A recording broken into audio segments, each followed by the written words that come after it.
नमस्कार रवी. आज आपण आलो निंगनूर गावातील तालुका उंबरखेड जिल्हा यवतमाळ. आपले रवी भाऊ आहे, प्रगतशील शेतकरी आहे. या 2025 मध्ये यांनी संकेत वाहनाची लागवड केली, पण आज आपण 2 जानेवारी 2026 या इथे आपण निंगनूर या गावातील रवी भाऊ याच्या शेतात आहे. तर रवी भाऊनं यावर्षी यांनी संकेत वाहनाची लागवड केली 1.25 एकरामध्ये.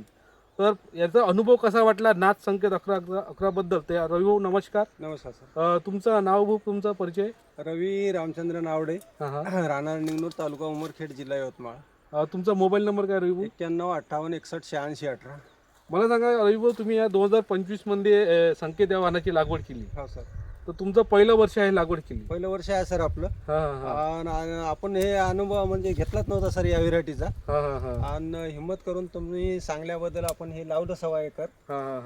तर खूप चांगली व्हेरायटी आहे आणि ॲव्हरेज पण आला सर आपल्याला याचा. आता तुम्ही किती अंतरावर लागवड होती तुमची? 5 बाय 1.5 आहे सर. 5 बाय 1.5. किती क्विंटल कापूस निघाला या 2025 मध्ये? 12 क्विंटल निघाला सर. 12 क्विंटल 1.25 एकरामध्ये 12 क्विंटल कापूस निघाला.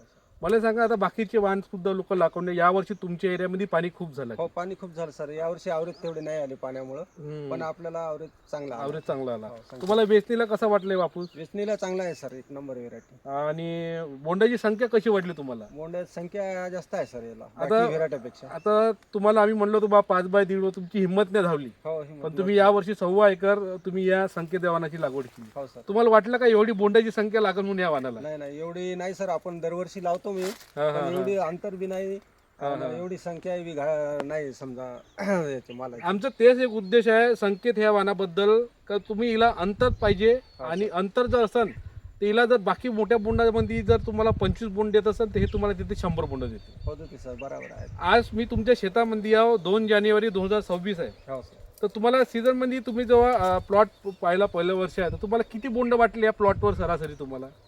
70-80 बोंड होते सर. 70-80 बोंड होते. आणि या यांना 1.25 एकर मध्ये 12 क्विंटल कापूस निघाला. एवढा पाणी असतं. आणि वेचणीला कसा वाटला कापूस तुम्हाला? चांगला आहे सर. आता तुम्ही या तुमच्या परिसरातील लावलं, तर तुम्ही किती लोकांनी हा प्लॉट पाहून घेतला की? जवळपास 10-12 लोक आलते सर आपल्या प्लॉट. पुढील वर्षी किती तुमच्या गावात किती लोक हे संकेत या वाहनाची लागवड करणार आहे? जास्तीत जास्त होईल सर. जवळपास 400-500 पाकिट जाईल तुमचं यावर्षी. हो का? या निंगनूर गावामध्ये 400-500 पॅकेट जाईल. ते तुमचे नातेवाईक सुद्धा लावणार की? आपले शेजारी पाजारी पण पूर्ण लावतील. हो का? कारण की हा शेतकऱ्याचा अनुभव आहे. आम्ही तर कुठं बोलत नाही, पण आम्ही शेतकऱ्याकडून विचारतो का संकेत वाहनाबद्दल. आम्ही पूर्ण यवतमाळ वर्धा जिल्ह्यामध्ये आम्ही फिरत आहोत. तर खूप सुंदर उत्पन्न आले लोकांना की? नाही, इकडे बी खूप आहे सर. आपल्या इथं 2-4 लोकांनी लावलं आपलं चांगलं, तर चांगलं ॲव्हरेज आला त्याला पण. आणि यावर्षी जास्तीत जास्त 11 संकेत 11 राहील आपल्या. धन्यवाद दादा. सर नमस्कार. असंच तुम्हाला हे जे 2025 वर्ष आहे खूप म्हणजे संकटाचं गेले वर्ष. कारण की उत्पन्न कोणत्याच पिकामध्ये नाहीये. नाही सर. पण संकेत मध्ये तुम्हाला नाही म्हणता तरी तुम्हाला इथे 12 क्विंटल ॲव्हरेज बसला. हो सर. पुढील वर्षी असंच तुम्हाला याच्यापेक्षा जास्त उत्पन्न येईल. तुमचं तर पहिलं वर्ष आहे का तुम्हाला थोडा अनुभव नव्हता या उत्पन्न? नाही. आता तुम्हाला अनुभव आला का बा हिला? आता तुम्ही 5 बाय 1.5 वर लागवड केली, पण एका ठिकाणी 2-2 सारखे टाकला. हो, त्याच्यामुळे थोडंसं आपलं त्याच्यामुळे थोडं तुमचं नुकसान झालं. एकदा सिंगल सारखी जर असती तर हा प्लॉट बागला नसता आणि सरळ असता.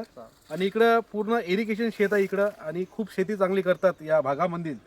तर रविभाऊ धन्यवाद तुमचं. सर.